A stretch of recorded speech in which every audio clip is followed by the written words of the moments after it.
Driving a Gladiator on public roads means not driving this thing at all. So I feel like a small kid that it's looking for the deepest mud or the highest hill he can climb on. That's how it feels. And it feels good. Oh, that's pretty deep. I'm gonna try to go here.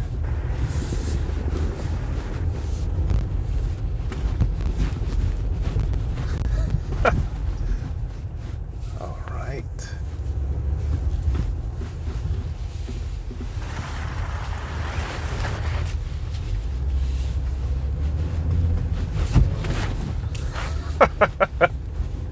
This thing is awesome. You feel like you can go over anything, and you actually do go over anything. I really haven't expected that off-roading is so fun. I had an Audi Q3, which I took on some gravel and something like that, and it was fun. But it wasn't as nearly as fun going like this.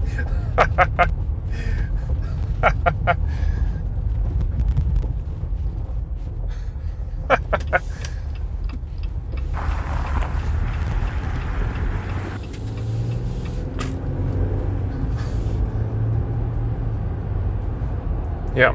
Once you drive it on normal public roads, it's just like a regular car. There's nothing special about it. But once you take it off the road, that's when it starts to be really fun. And I didn't understood the appeal of owning a Jeep Wrangler, or in this case Gladiator, but now I see it, I feel it. It's awesome. It's just wow. I think I need one of those. I would want one of those if I would live away from a big city, I guess. In suburbs, somewhere you can find some roads to go over. Some real roads. This thing is fun.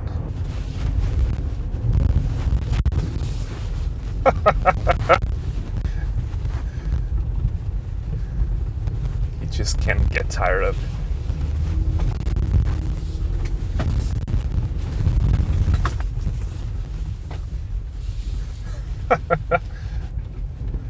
Wow. This thing is a monster.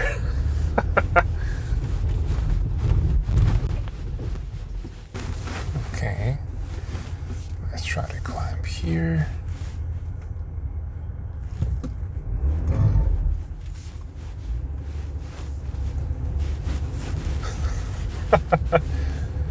And nothing.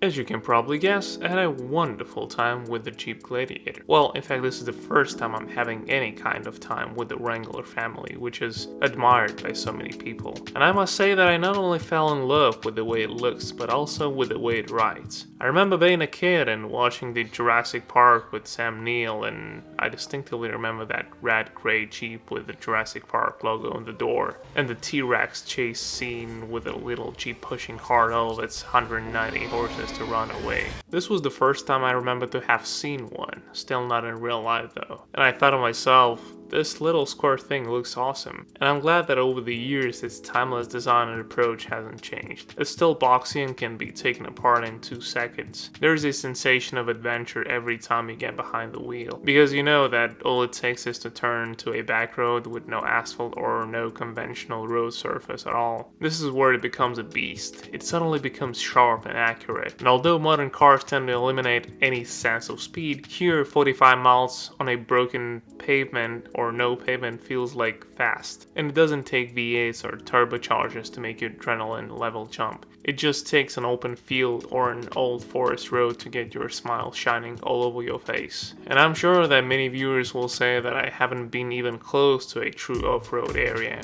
and all I can say is I've tried. Most of the time you get into someone's private property, so I've worked with what I had. Even so, it felt fantastic, and honestly this is the only way I would drive this car. Once you get it on public asphalt roads, things change drastically. It starts to feel very generic, at least in the way it rides.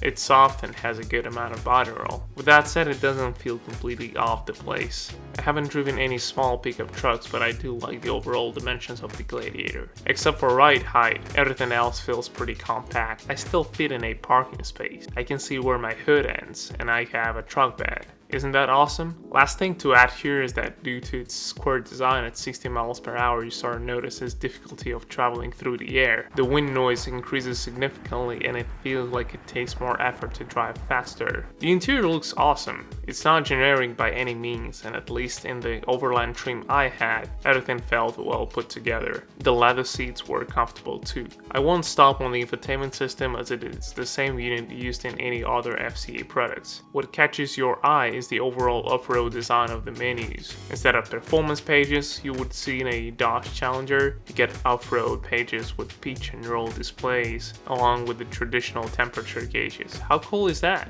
And the same thing applies to the gauge cluster. You suddenly become aware of how special this vehicle is when you notice all the details in and out, reminding you that you're not in just any car, you're in a Jeep, a true Jeep. The back seats are usable, although the rear passenger doors are rather small, which makes it a little difficult to get in and out. I like the fact that you get a box with a few wrenches and organized bolt slots for those days when you feel like taking off the doors and other parts to make room for some air. My only complaint with the interior is the pedal box, which is very small and there's no dad pedal in place, which caused discomfort on long commutes as my left foot had no place to rest. And I can't say if the situation becomes better with 3 pedals, as I haven't drove a manual version yet. It may sound weird, but out of all the cars I drove, the Jeep Gladiator draw the most attention. People would stare at me in traffic, and an older couple passed by while I was filming outside and expressed their fascination with the way it looks. A woman approached me in a Walmart parking area and asked permission to look inside. She ended up saying, well, it looks like any other Wrangler, but she was very exhilarated about the opportunity to see it. If you've never tried one, then you definitely should.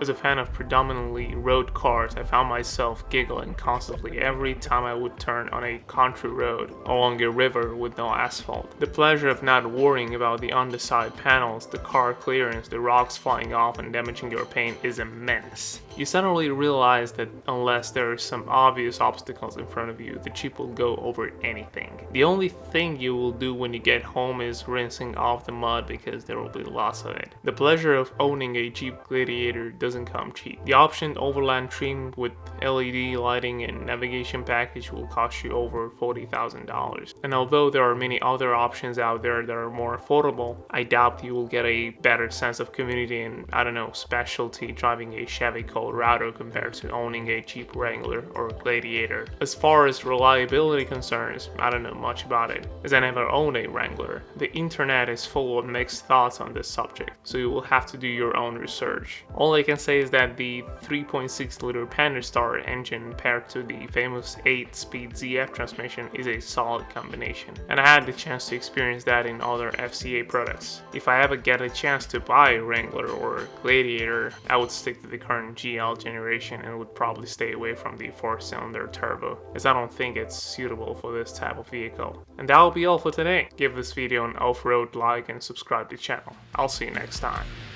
Driving a Gladiator, Gladiator,